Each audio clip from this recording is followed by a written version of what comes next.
हम लोग सारी कार्रवाई करके उसका एक्सपेंशन करेंगे। महाराष्ट्र में मुख्यमंत्री पद के लिए बीजेपी ने शिवसेना के बागी नेता एकनाथ शिंदे को किया आगे। एनसीपी और कांग्रेस ने कहा, रिमोट कंट्रोल के माध्यम से पूरा अधिकार नागपुर के पास होगा। आज तक हम सत्ताधारी थे, अभी हम अपोजिशन में। करवाएंगे खास मुलाकात दिलीप जोशी यानी जेठालाल से। मैं समझता हूँ अचीवमेंट है कि लोग मुझे दिलीप जोशी उस किरदार में ना देख के वो किरदार देखते हैं। मैं समझता हूँ कि मैंने अच्छा काम किया। होंगी खेल की बातें भी, लेकिन सबसे पहले सुनते हैं देश दुनिया का हाल।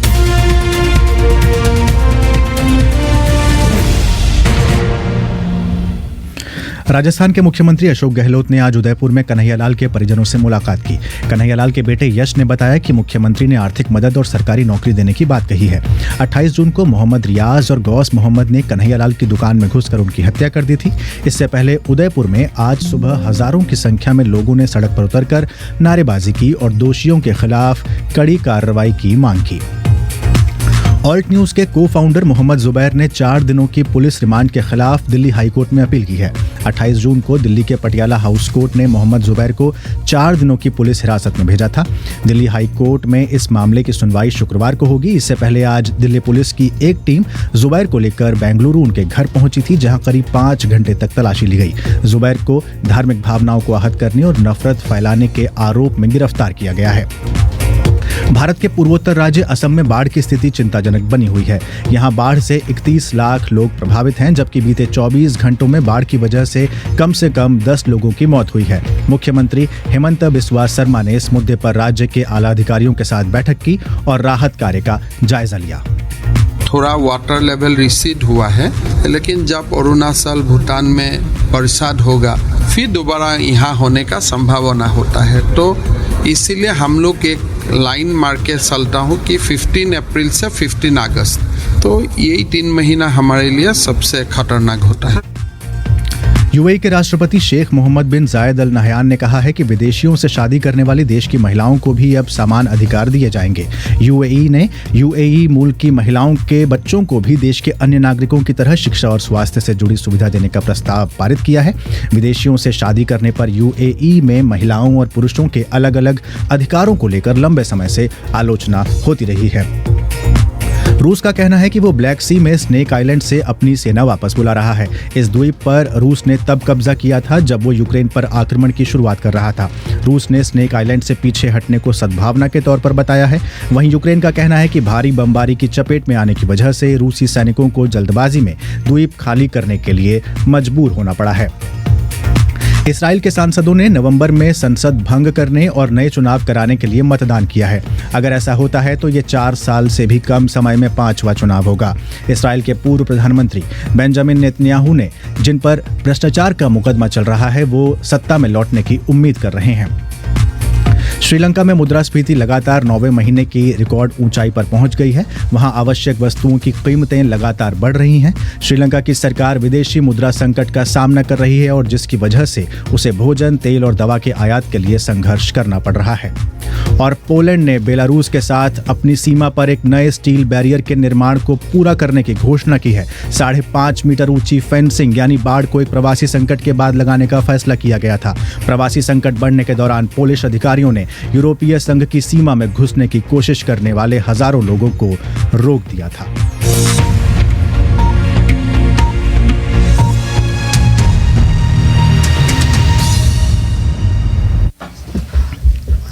स्वागत है आपका बीबीसी हिंदी के पॉडकास्ट दिन भर पूरा दिन पूरी खबर में। इसे आप बीबीसी हिंदी के फेसबुक और यूट्यूब चैनल पर लाइव सुन रहे हैं।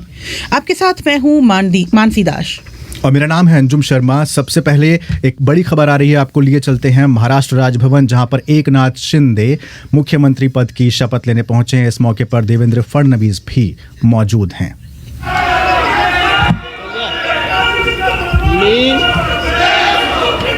हिंदू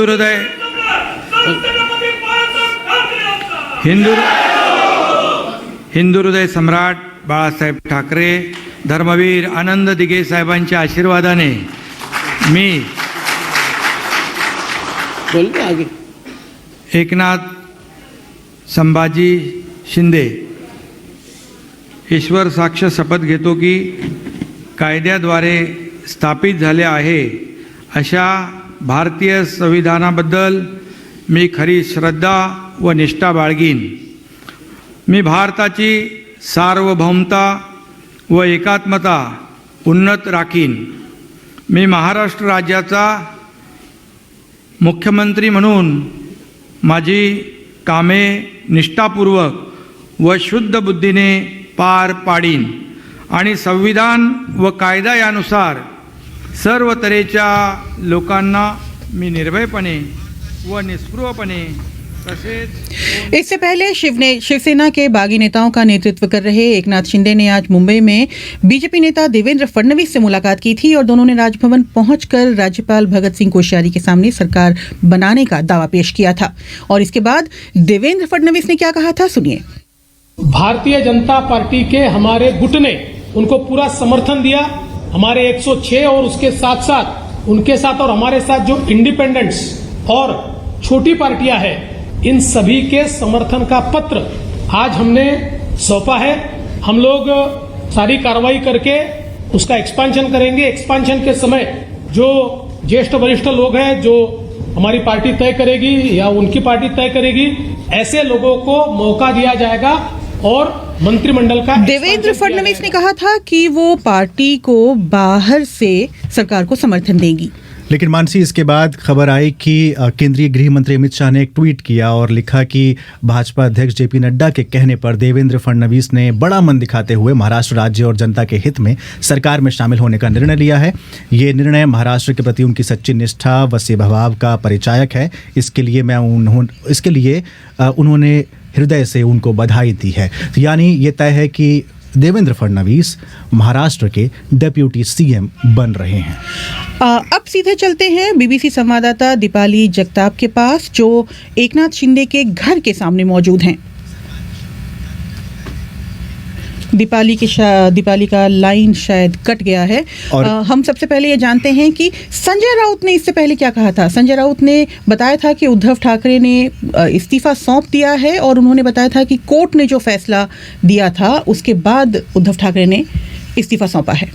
उद्धव जी ने जाते वक्त कहा कि मेरे ही लोगों ने मुझसे गद्दारी की, बेईमानी की, इसलिए ये सरकार अब मैं नहीं चला सकता हूँ. लेकिन Shiv Sena is not born for power, power is born for Shiv Sena. हम सत्ता के लिए पैदा नहीं हुए, सत्ता हमारे लिए पैदा हुई. ये बालासाहेब ठाकरे जी का एक मंत्र रहा हमेशा. हम वापस काम करेंगे और फिर एक बार अपने बलबूते पर सत्य पे आएंगे. मुझे मालूम है ये सब कौन कर रहा है, उनके पीछे कौन है और क्यों हो रहा है, ये पूरा देश जानता है. स्टूडियो में हमारे साथ महाराष्ट्र की राजनीति पर चर्चा करने के लिए बीबीसी मराठी सेवा के संपादक आशीष दीक्षित मौजूद हैं. स्वागत है आशीष आपका. आपसे बात करें उससे पहले हम जानते हैं कि एकनाथ शिंदे के घर के सामने क्या माहौल है. दीपाली, आपके साथ लाइन शायद कनेक्ट हो गई है फिर से. क्या माहौल है वहाँ पर? जी, यहाँ पे शिवसेना के जो कार्यकर्ता है वो बड़ी तादाद में मौजूद है और सेलिब्रेशन जारी है. जैसे ही ये घोषणा हुई कि एकनाथ शिंदे सीएम बनेंगे, वैसे ही यहाँ पे कार्यकर्ता आना शुरू हो गए थे. दीपाली, मैं आपको यहाँ पर रोक रहा हूँ, माफ कीजिएगा. महाराष्ट्र राजभवन में देवेंद्र फडणवीस इस समय उप मुख्यमंत्री पद की शपथ ले रहे हैं. आपको लाइव लिए चलते हैं.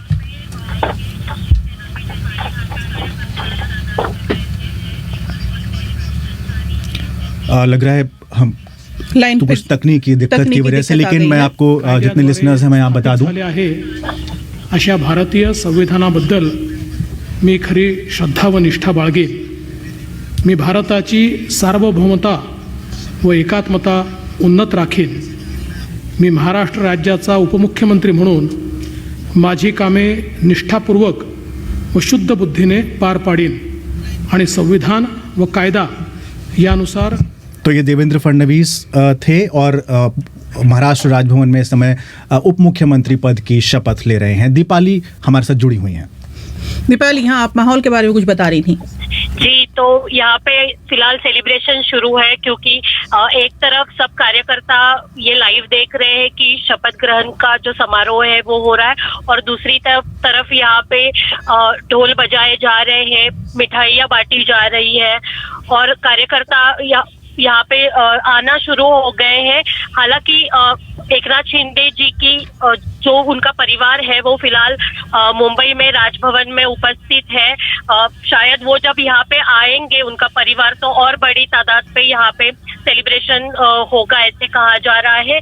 ठाणे उनके लिए बहुत महत्वपूर्ण माना जाता है क्योंकि ठाणे से ही उन्होंने अपना राजनीतिक करियर जो है वो शुरू किया था और 2004 से वो यहाँ पे एमएलए हैं। उनके बेटे श्रीकांत शिंदे यहाँ से ठाणे जिले से 2 बार अभी सांसद है, तो इसीलिए यहाँ पे उनके कार्यकर्ता की संख्या भी बड़ी है। सिर्फ ठाणे सिटी नहीं, कल्याण डोंबिवली और उसके आगे के जो भी पूरे इलाके हैं वहां से कार्यकर्ता आना भी शुरू हो गए। जी शुक्रिया दीपाली इस जानकारी के लिए।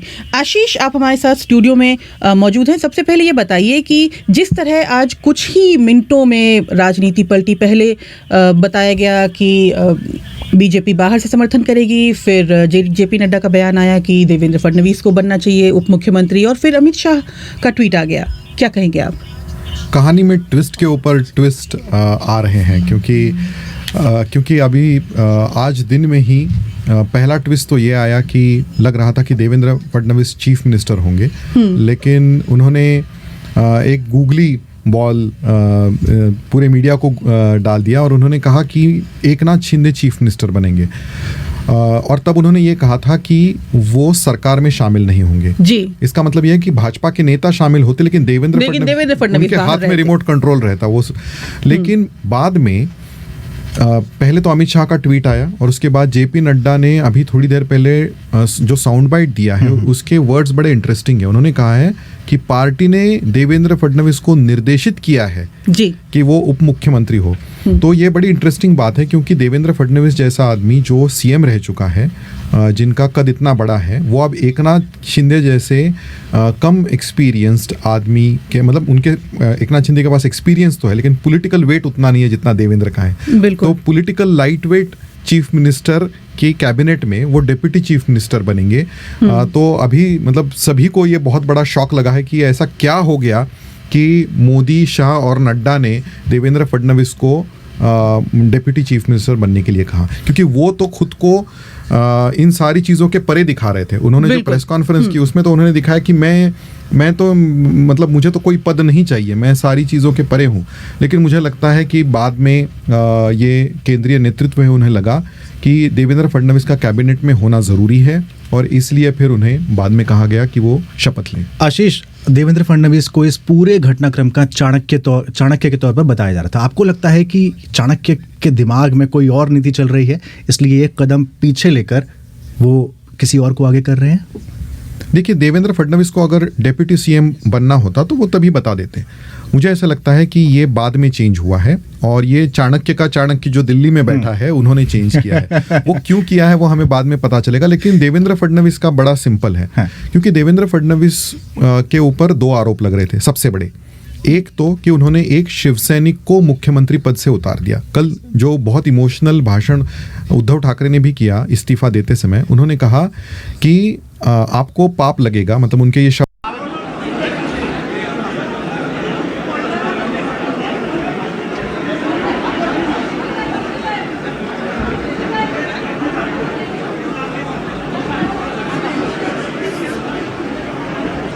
है सत्ता में आने के लिए, कुर्सी पाने के लिए। उन्होंने अजित पवार के साथ गठजोड़ कर लिया था और चुपचाप सुबह 6 बजे शपथ ले ली थी। तो उसका भी उन्होंने जवाब दिया था कि देखिए मैं तो त्याग कर रहा हूं, जैसे सोनिया गांधी की अंतरात्मा की आवाज आई थी वैसे ही मेरी आवाज है और मैं तो इन सारी चीजों के परे हूं। तो हमेशा खींची नहीं मारा भी 3 बार आदमी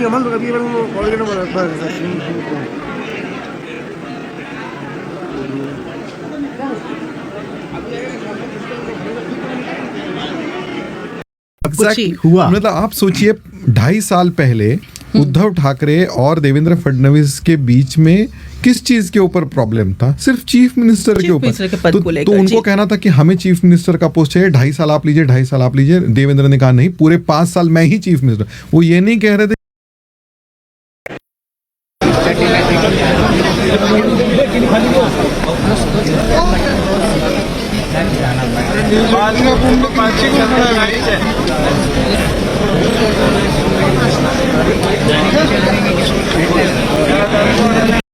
कि एक शिव सैनिक को ही उन्होंने चीफ मिनिस्टर बना दिया, चाहे वो बागी हो, लेकिन वो एक शिव सैनिक है और वो अब एक मैग्नेट की तरह एक्ट कर सकते हैं। क्योंकि अब तक शिवसेना के लोग क्या कह रहे थे, संजय राउत क्या कह रहे थे कि ये आपको तो हल्के छोटे मोटे कुछ पोर्टफोलियोज दे देंगे।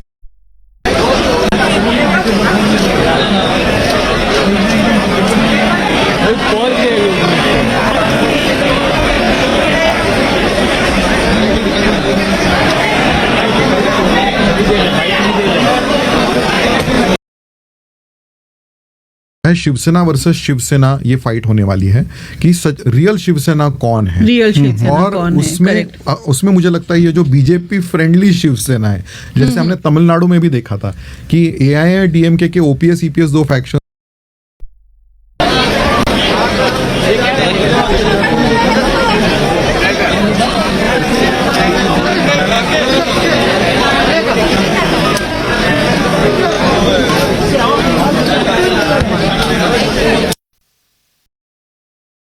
पार्टी बिना गांधी परिवार के इमेजिन करना मुश्किल है।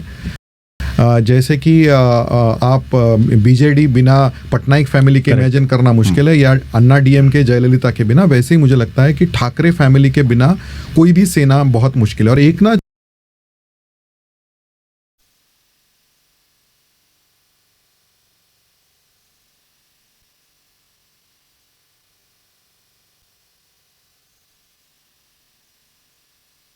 Television, please play some है ही, उनको फिर से तोड़ना आसान हो सकता है। Exactly.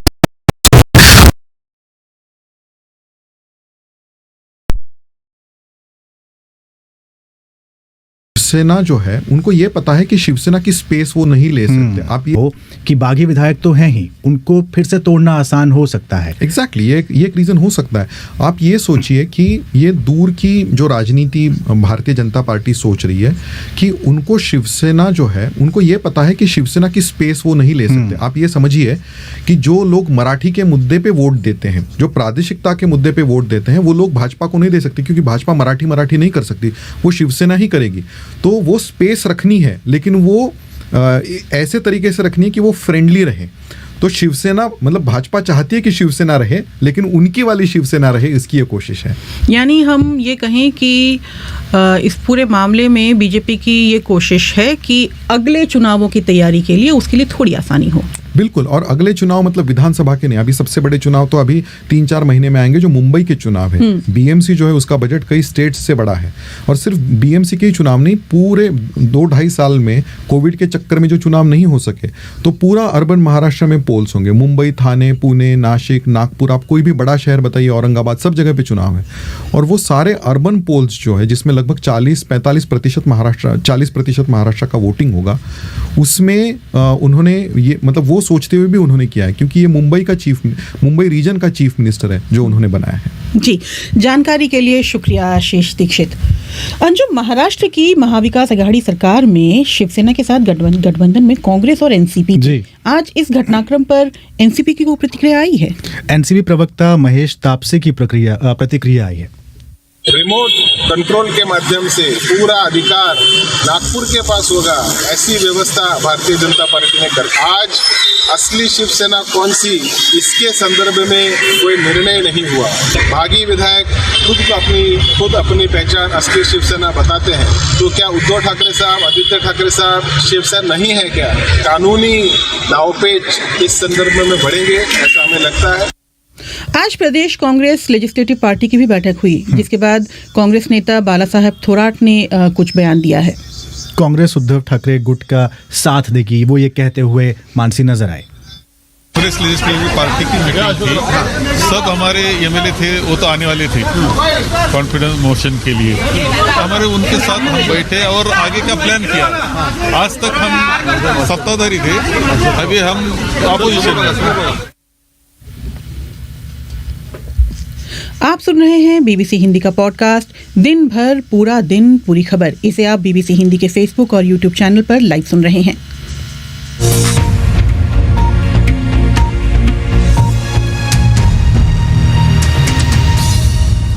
आगे मिलवाएंगे तारक मेहता का उल्टा चश्मा के जेठालाल से और करेंगे खेल की दुनिया की बातें। लेकिन उससे पहले अंजुम, कई श्रोता हमसे जुड़ रहे हैं सोशल मीडिया पर और टिप्पणियां कर रही हैं। क्या उनकी कुछ टिप्पणियां शामिल कर लें कार्यक्रम में? कुछ टिप्पणियां एकदम शामिल कर सकते हैं, लेकिन दरअसल मानसी, हमारा जो प्रोग्राम है इस बीच कुछ तकनीकी दिक्कतों की वजह से फेसबुक पर एंड हो गया है, नहीं जा पा रहा है, तो हमारी तकनीकी टीम उसको देख रही है। लेकिन यूट्यूब पर जो टिप्पणियां आ रही हैं वो देख लेते हैं। सुरेश प्रसाद कुशवाहा लिख रहे हैं कि महाराष्ट्र में शिवसेना जो है वो पूरी तरह से ख़त्म करने का प्लान एक तरीके से बीजेपी ने बना लिया है। और असित कुमार सिंह का कहना है कि महाराष्ट्र में भाजपा दोयम दर्जे की पार्टी बन गई है। असित कह नहीं सकते हैं कि बन गई है या नहीं कह सकती है, ये तो आने वाला समय बताएगा। राजनीति में बहुत कुछ ऊपर नीचे होता रहता है। जो हमको दिखता है वो दरअसल होता नहीं है, और जो होता है वो हमें दिखता नहीं है। जी, देशबंधु वाजपेयी बीबीसी हिंदी के यूट्यूब पन्ने पर हमसे जुड़े हैं। वो कह रहे हैं कि ठाकरे के लिए अब मुश्किलों का दौर शुरू होगा। मोहम्मद अमीरुद्दीन हैं, वो कह रहे हैं कमाल की बात है कि सीएम से डिप्यूटी सीएम बन गए हैं फडणवीस, उन्होंने कैसे कबूल कर लिया ये। तो यही आशीष दीक्षित, जो मराठी सेवा के एडिटर हैं बीबीसी के, वो आपको यही सब बता रहे थे कि इसके पीछे क्या क्या हो सकता है, क्या क्या नहीं हो सकता है। वहीं पर अभय लिख रहे हैं कि खेल की खबरें भी मानसी दास और अंजुम शर्मा आप हमें सुनाइए। तो आप शायद अगर आप पहली बार जुड़ रहे हैं तो आपको बताएं कि हम रोज़ खेल की खबरें आपको सुना रहे हैं और कार्यक्रम का अंत हम उसी से करते हैं। उससे पहले कुछ इंटरव्यू सुनवाते हैं और आपकी प्रतिक्रियाएं भी शामिल करते हैं।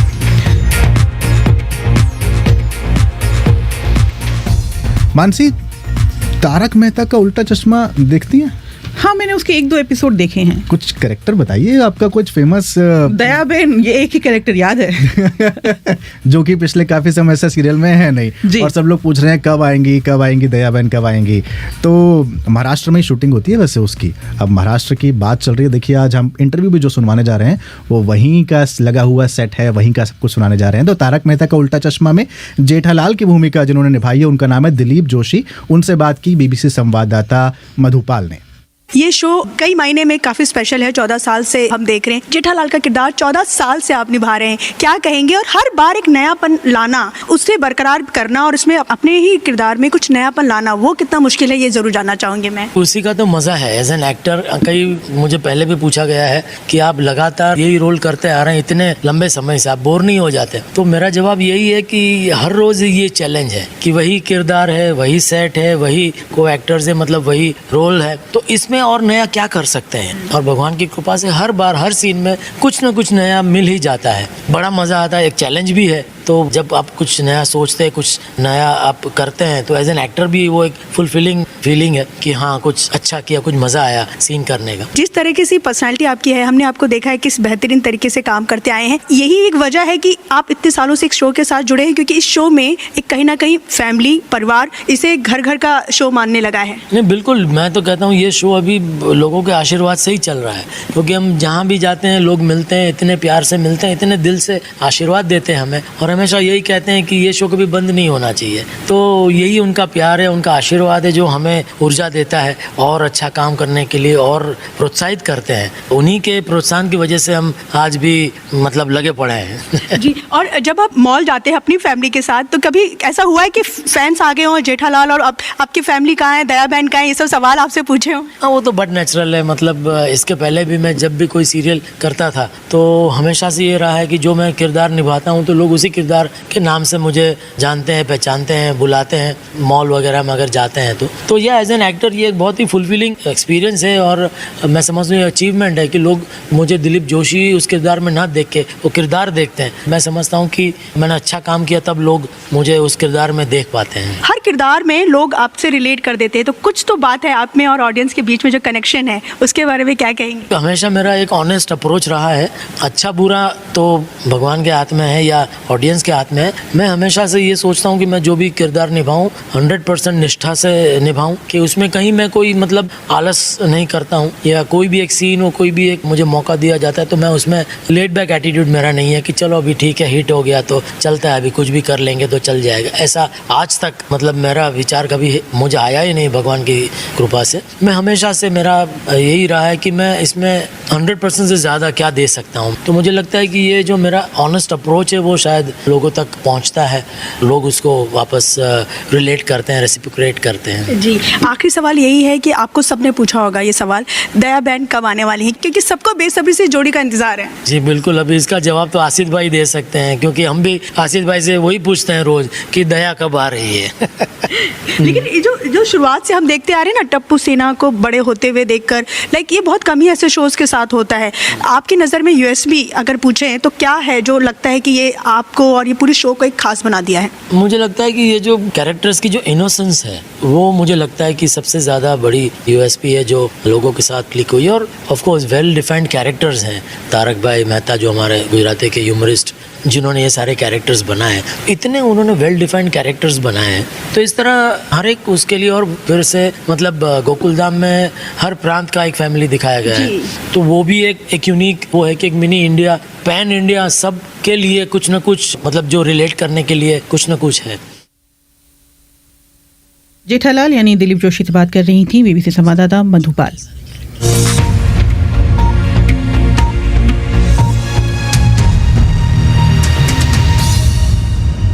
अंजुम, अब रुख करते हैं खेल की दुनिया का। खेल जगत में क्या हो रहा है ये बताने के लिए आदेश कुमार गुप्त हमसे सीधे फोन पर जुड़े हैं।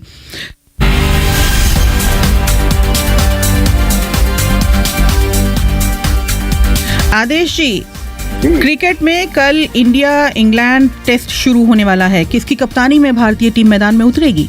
देखिए, अब तो इस बात में कोई संशय नहीं है कि भारतीय टीम जसप्रीत बुमराह की अगुवाई में ही उतरेगी, क्योंकि अभी तक खबरें ये आई हैं कि जो नियमित कप्तान थे भारत के रोहित शर्मा, वो शायद पूरी तरह से फिट नहीं है, वो कोविड-19 का शिकार हो गए थे। लेकिन अच्छी बात यह है कि जब भारतीय टीम इंग्लैंड पहुंची थी तो आर अश्विन के बारे में भी इस तरह के समाचार थे, लेकिन वो कोविड टेस्ट से पूरी तरह उभर गए हैं। अब ये देखना दिलचस्प होगा कि क्या वो टेस्ट मैच में खेलते हैं रविंद्र जडेजा। लेकिन जसप्रीत बुमराह भारत के दूसरे ऐसे तेज गेंदबाज हैं जो एक कप्तान के तौर पर खेलेंगे, और 35 साल बाद भारत के लिए कोई तेज गेंदबाज कप्तान बनेगा। उससे पहले 1987 में आखिरी बार कपिल देव भारत के एक तेज गेंदबाज के रूप में कप्तान थे। लेकिन मैं आपको एक दिलचस्प आंकड़ा ये बता दूं कि भारतीय टीम भले ही सीरीज में आगे है, लेकिन एजबेस्टन में जहां ये मुकाबला हो रहा है वहां के रिकॉर्ड डरावने हैं। भारतीय टीम वहां पर 6 बार हारी है और केवल 1 बार ड्रॉ कराने में कामयाब रही है। लेकिन उम्मीद की जानी चाहिए कि इस बार भारतीय टीम अच्छा खेलेगी। आदेश जी, बिल्कुल अच्छा करेगी। आप ऐसे ही बस नजर बनाए रखिए, फिर देखिए क्या होता है। और आप आते हैं तो एकदम ऊर्जा आती है। एक बात बताइए, कल विंबलडन में बड़ा बढ़िया मुकाबला देखने को मिला, जोकोविच और एंडी मरे। देखिए, जोकोविच तो शानदार खिलाड़ी है ही, और जिस तरह से वो लगातार खेल रहे हैं तो उम्मीद की जानी चाहिए कि विंबलडन का खिताब जीतने पर उनकी नजरें होंगी, और उनके लिए खिताब बचाने की चुनौती भी है। हालांकि जो मेंस सेक्शन में उसमें कुछ उलटफेर भी हो गए हैं। तीसरी वरीयता हासिल कैस्पर रूड बाहर हो गए हैं, और जहां तक महिला वर्ग की बात है तो वहां पर कुछ ज्यादा बड़े उलटफेर देखने को मिले, क्योंकि दूसरी वरीयता हासिल अनिता कोंटामेट बाहर हो गई है, एमा राडुकानू 10वीं वरीयता हासिल वो बाहर हो गई हैं, और इसके अलावा 7वीं वरीयता हासिल अमेरिका की डेनियल कॉलिंस और 9वीं वरीयता हासिल गार्बिने मुगुरुजा वो भी बाहर हुई हैं। और जैसा कि आपने कहा कि जोकोविच पर तो नजर रहेगी, और नजरें गड़ी रहेगी नडाल पर भी, क्योंकि वो इससे पहले 2 ग्रैंड स्लैम इस बार जीत चुके हैं। जी, बहुत शुक्रिया आदेश जी। और मानसी, जो मैं एंडी मरे बोल रहा था वो दरअसल ऑल इंग्लैंड क्लब भी चल रहा है। हाँ, तो वो ऑल इंग्लैंड क्लब जो है वो हो रहा है। तो का जो मुकाबला था वो थनासी कोकिनाकीस के साथ था, वो उनके साथ था, और एंडी मरे दूसरा एक और मैच खेल रहे हैं, वो उसकी बात थी। अब मानसी, बहुत जल्दी से आपको बता देता हूँ, आज तारीख है 30 जून 1911, और 1911 में पैदा हुए थे नागार्जुन। उनका नाम था यात्री। यात्री उपनाम से लिखते थे, मैथिली भाषा में यात्री उपनाम से लिखते थे। और उनकी बहुत फेमस कविता अमर धवलगिरी के शिखरों पर बादल को घिरते देखा है। एक बार कविता के बारे में उन्होंने क्या कहा, जरा सुन लेते हैं। भाषा सिर्फ शब्दों का समूह नहीं हुआ करती है, भाषा माने जीवन होता है। तो वह जीवन जो है, जिस जनता के बीच में रह करके हम लिखेंगे, उस जनता का संपर्क है, उसका जो भोजन है, उसका जो खाना है, उसकी सूंघने की जो ताकत है, छूने की जो वो सीमा है, उस सब में से गुजरेंगे तो वो कविता जो जी पर आएगी। ये बीबीसी को दिया हुआ पुराना इंटरव्यू था उनका। और ये कविता हमने स्कूल में पढ़ी है। दिन भर पूरा दिन पूरी खबर में खबरों के सिलसिले को आज यहीं लगाम देते हैं। आज स्टूडियो संभाला रविशंकर ने। कल शाम 7:30 बजे आपसे फिर होगी मुलाकात। आज के लिए दीजिए अनुमति। नमस्कार। नमस्कार।